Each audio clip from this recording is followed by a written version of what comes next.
Hello, my name is Brian. I'm one of the college students here in New Salem, and I want to tell you a bit about my story, how I came to know Jesus. So when I was about 7 years old, my father passed away. And before the police came to even tell us that it happened, it was like I knew, and my heart had dropped.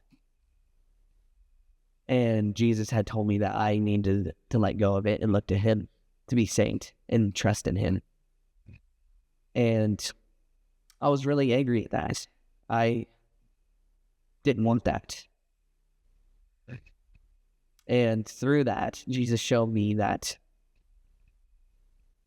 I wasn't good enough. And when I was angry and when I turned away from that, I turned to trying to go pray with my mom or my sister and go read the Bible, go to church, and figure out all these ways to be healed and turn away from it. And it held my grief. And even at my dad's funeral, I remember asking God, how could you do this to me?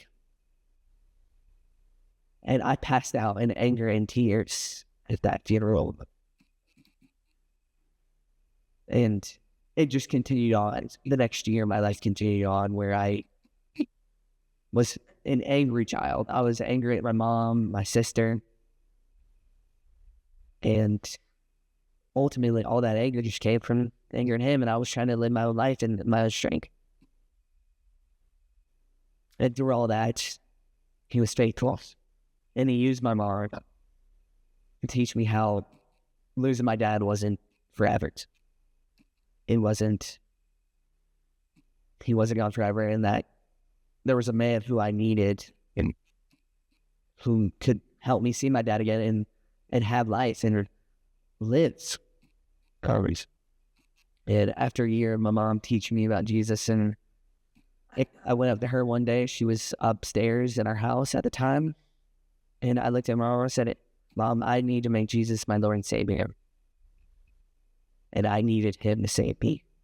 I wasn't good enough in my own strengths. I could do religious things, but I did nothing. And I tell you this now because I realized that the day my father passed was the greatest day of my life, was because a loving God showed himself to me, even when I didn't deserve it. Good. I'm so thankful for him, and we don't deserve anything good from a holy God, but yet he gives freely and lovingly as a righteous father. So that's my story.